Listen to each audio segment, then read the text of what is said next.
This is session 7 from Speaking Pakistani Pukhto, and in today's session we're going to learn how to start speaking Pashto in live conversation. Kom zei? De Goos, al delta sakarke. Speaking live is essential because our goal is not to study Pashto, but to be able to communicate with Pakhtuns. And to do that, you have to first hear how they talk and then talk so that they understand, hearing and talking. And there's no other way to do that than by talking a lot with Pashtun friends. Study after study have shown that the quickest way to achieve this communicative competence, that's what it's called, is to have lots of conversations, and conversations with lots of different people. Unfortunately, friends who begin to know you well and are polite, they begin to adapt to your blurry way of speaking Pashto.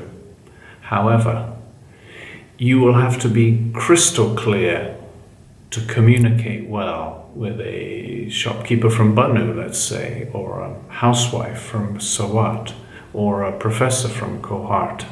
So how to achieve that? Here's the key idea for this session. Think of each conversation you use like setting a diamond in a ring.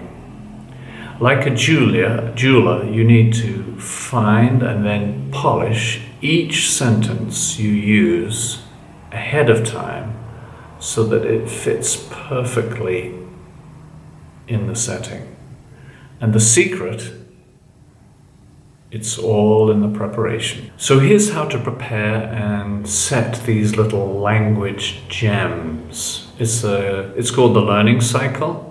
And with it, you'll be quickly communicating effectively with your friends. 4 little steps. First of all, number 1, get what you need. Start mining the information and getting audio of the topics and sentences, phrases that you need. Not theoretical stuff you're really going to use. Secondly, learn it. Learn what you get. Overlearn it until you've got it on the tip of your tongue. And thirdly, most important of all, is use it. As we'll discuss in a minute, using a language in a live situation somehow does a miracle to you recalling it well and saying it properly. And finally, check how you did. See if it communicated, and if not, make corrections. First of all, number 1, get what you need. This is the art of gathering the dialogue that you want to learn ahead of time. And to start with, you may just need some greetings and basic phrases like, how are you, where are you from, and so on. But better than that is actually to anticipate what you need to say ahead of time. Imagine you were about to go on a trip, get some vegetables from the vegetable shop.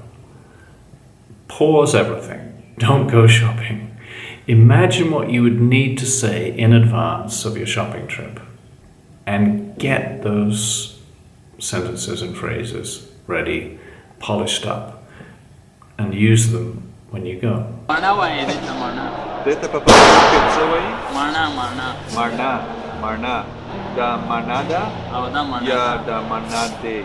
The second step of getting what you need is to get clear audio. You need those phrases in fluent natural Pashto. And one way to do that is to mine Speaking Pakistani Pukhto. I've added the audio for you on the website, and so you can do that easily. But maybe a better way, and it's a little faster in some ways, is to ask a bilingual Pakhtun friend to record the phrases you want in their own natural speech.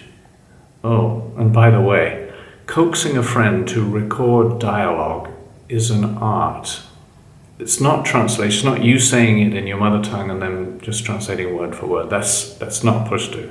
Instead, Tell them the goal of what you want and ask them to supply the dialogue in the way that they would say. The trick is for your helper to be able to mentally step into your shoes and make sentences that would fit your context of who you are. Doing this, you may have to set the stage for your friend. For example, you might say to them, I'll be meeting some friends later on, and I'd really like to express to them my desire to learn Pushto. What should I say to them? How would you say that? Here's some other tips. Keep your dialogue natural, keep it short, and keep it really useful. It should be suitable for your context, something that you can recycle lots of times. A phrase like, do you speak Pushto? Is much, much more useful than, does your dog bite? And yes, you need full speed, natural recordings, because that's what you're going to copy and mimic.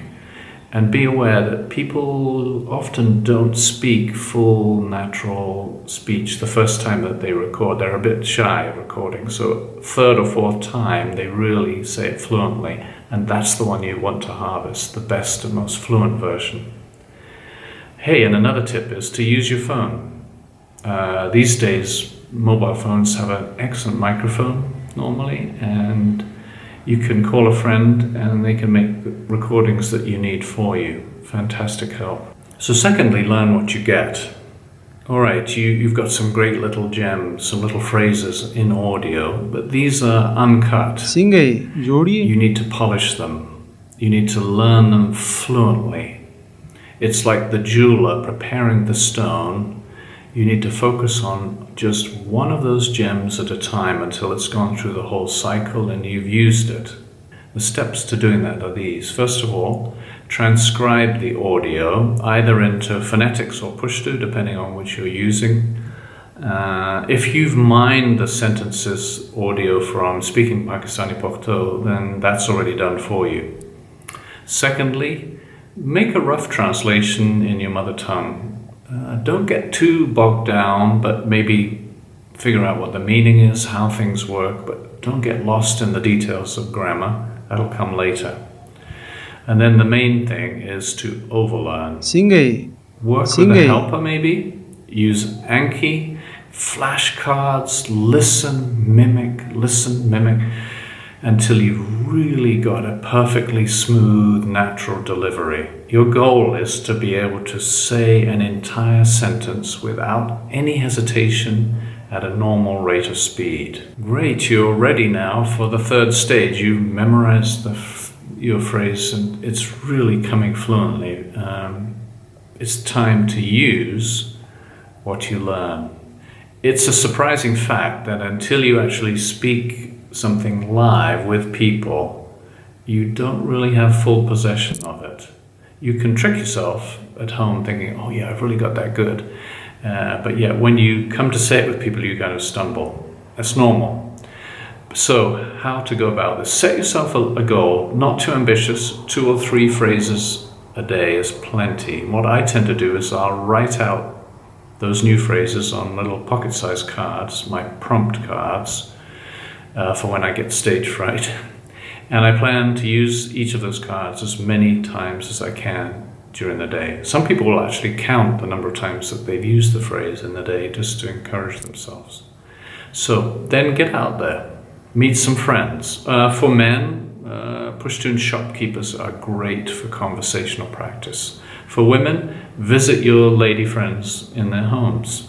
Often there's lots of people in an extended family who can help you, and they're very keen to encourage you. For women, practice it with everybody in the home, including children. They're often very wonderful and helpful. They'll love it. For men, I suggest making a route of casual friendships in the bazaar or wherever Pashtuns have free time. Spin white, spin white. You are spinning. And here's something weird. I've no idea how this happens, but when you actually use a phrase live, it's as if the memory of it, the tension of having to say it for real, brands that phrase into your mind forever. You'll never forget things that you've said live. And the last step in the learning cycle is to check and see how you did. Pay careful attention to any feedback you get.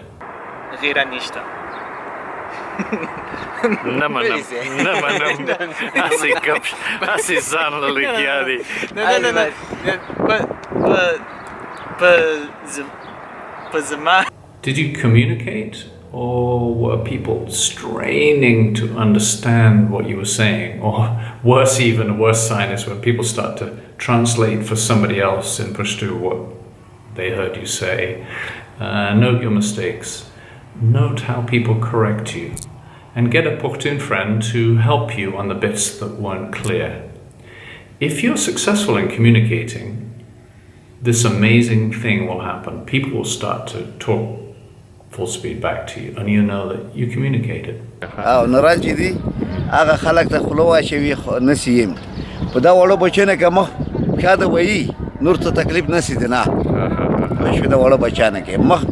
It's the start of live conversation.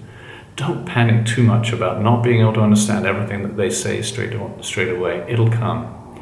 So there you have it, using perfectly polished little language gems in the first stage of conversation.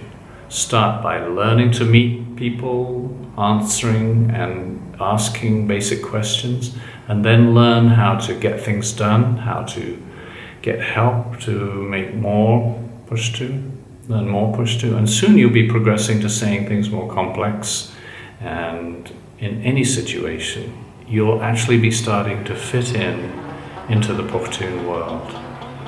Congratulations if you're finding some success and joy in this.